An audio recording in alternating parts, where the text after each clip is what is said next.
In Parshas Nitzavim that we read last week, the parsha really that talks so much about teshuvah, there's a very famous pasuk, very famous verse, and the verse says, "Bacharta b'chaim, leman tichya ata v'zarecha."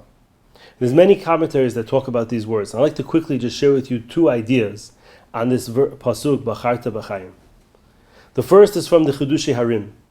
The Chidushei Harim said, "Bacharta b'chaim" is not a one-time choice, choose life, but rather Bacharta b'chaim is a constant choice that we have to make to choose life, to find a little bit more life in our day, to live a little bit more meaningful, to speak a little bit less lashon hara.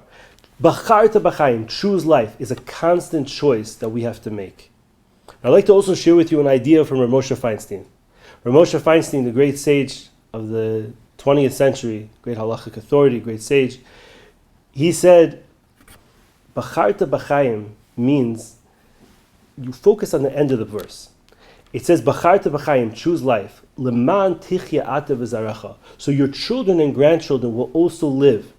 And he said it's not enough to make the right choices, but we need to make the right choices with our eyes on the future generations. How we choose is as important as what we choose. If we do mitzvot with simcha, if we do mitzvot with enjoyment, if our children see that even the struggles that we have to do for mitzvot, we don't complain about it, but rather we embrace it because we're so excited about everything that we're doing in Torah and mitzvot, then our children want to continue that way. But b'charta b'chaim, if we make the right choices, but we do it begrudgingly, we do it, it's difficult, it's hard, then our children unfortunately will not want to continue this.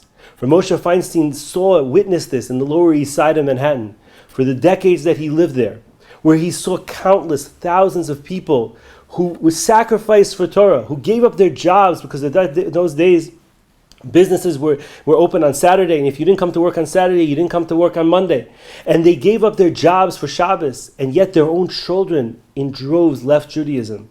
And it always bothered Rav Moshe Feinstein. He didn't understand why. If the parents sacrificed so much, why would the children not continue?